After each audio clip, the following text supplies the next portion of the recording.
Prohibition and excise శాఖ ఆదోని.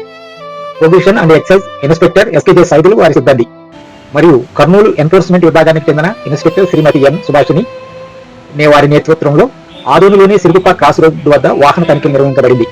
ఈ తనిఖీల్లో ఏపీ 26AF 0379 నంబర్ గల టాటా ఇండిగా విస్టా కారులో అక్రమంగా తరలిస్తున్న 14 కేసుల NDPL non duty paid liquor original choice whisky గుర్తించి స్వాధీనం చేసుకున్నారు. ఈ ఘటనా స్థలంలో ఇద్దరిని అరెస్ట్ చేశారు. ఒకరు జి మల్లికార్జున, తండ్రి పేరు అప్పన్న ఆదోని, మరియు రెండో వ్యక్తి బోయ హరిశ్చంద్ర, తండ్రి పేరు ఉరుకుందప్ప ఆదోని.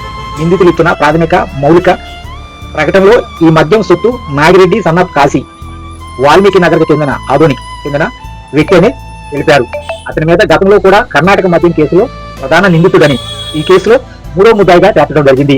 స్వాధీనం చేసుకున్న మద్యం మరియు వాహనాన్ని స్టేషన్కి తరలించి కేసు నమోదు చేసి నిందితులను న్యాయస్థానంలో హాజరుపరచడం జరిగింది. ఈ కేసును ఆంధ్రప్రదేశ్ ఎక్సైజ్ చట్టం 1968 నిబంధనల ప్రకారం దర్యాప్తు చేస్తున్నారు. ప్రజల ఆరోగ్యానికి హానికరంగా ప్రభావితం చేసే అక్రమ మద్యం రవాణా పట్ల కఠిన చర్యలు తీసుకుంటామని prohibition and excise circle inspector SKJ Saidulu హెచ్చరించారు.